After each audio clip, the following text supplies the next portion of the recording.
दोस्तों आज हम इनॉक्सविल लिमिटेड कंपनी के बारे में बात करने वाले हैं क्योंकि यहाँ पर इस कंपनी से अपडेट निकल कर आ रही है, जिसके बाद इस कंपनी में हमें तेज़ी देखने को मिल रही है।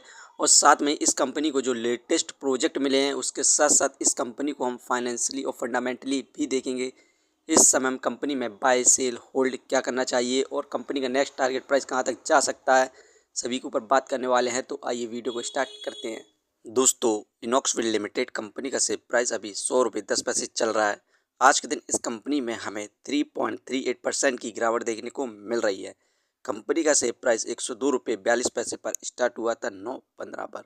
वहीं पर एक महीने के अंदर इस कंपनी के द्वारा हमें शानदार रिटर्न्स देखने को मिले 14.33% के। वहीं पर बात करें 5 साल की, तो 5 साल में इस कंपनी के द्वारा हमें शानदार रिटर्न्स देखने को मिले 247.41% की, जो कि हाईएस्ट प्राइस था 2024 13 सितंबर को, जिसके बाद से इस कंपनी में हमें लगातार गिरावट देखने को मिली और इस कंपनी ने अपना न्यू लोवेस्ट बनाया 76 रुपये, जिसके बाद से इस कंपनी में हमें दोबारा से तेज़ी देखने को मिल रही है। आने वाले 2 से 3 महीने के अंदर इस कंपनी का शेयर प्राइस 120 रुपये को क्रॉस करने की संभावना है। तो ये बेस्ट टाइम है शॉर्ट टर्म और लॉन्ग टर्म इन्वेस्टमेंट करने के लिए और अच्छे खासे रिटर्न्स प्राप्त करने के लिए। इस कंपनी से जितनी भी अपडेट निकल कर आ रही हैं उन सभी को हम देखें तो यहाँ पर इनॉक्सविल लिमिटेड कंपनी को 100 मेगावाट का विंड ऑर्डर मिला है। ये ऑर्डर इस कंपनी को जैक्सन ग्रीन लिमिटेड कंपनी से मिला है।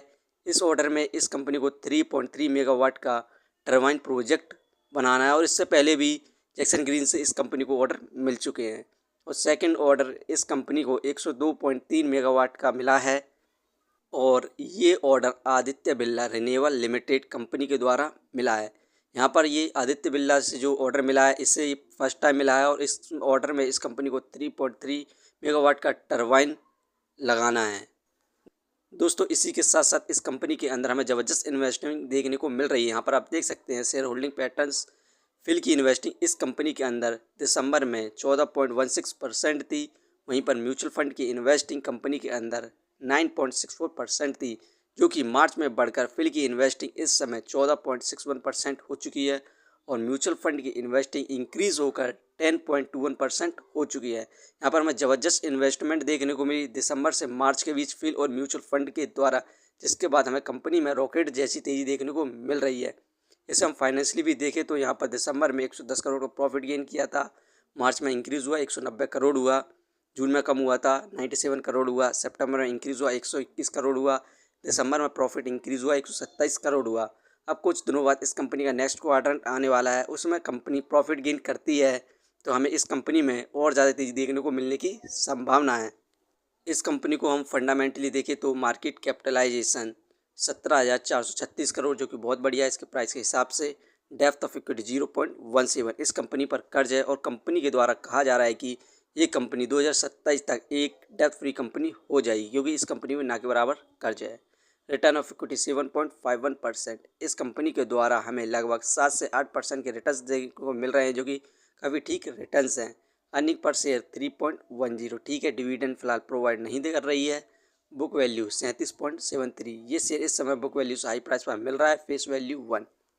दोस्तों ये कंपनी फाइनेंशियली और फंडामेंटली बेस्ट है और इस कंपनी को यहाँ पर लेटेस्ट प्रोजेक्ट भी मिले हैं, तो आप इस कंपनी को लॉन्ग टर्म के लिए कंसीडर कर सकते हैं। लॉन्ग टर्म में इस कंपनी का शेयर प्राइस आने वाले 3 से 4 महीने के अंदर 150 रुपये को भी पार कर सकता है, तो आप इस समय इन्वेस्टमेंट कर सकते हैं और अच्छे खासे रिटर्न प्राप्त कर सकते हैं।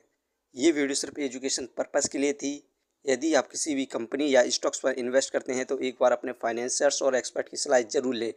कभी भी लोन लेके इन्वेस्टमेंट ना करें, वरना आप भारी मुसीबत में पड़ सकते हैं। यदि कंपनी के बारे में जानकारी सही लगी हो तो अपने चैनल को सब्सक्राइब करें, जिसका नाम है स्टॉक एनालिसिस। धन्यवाद।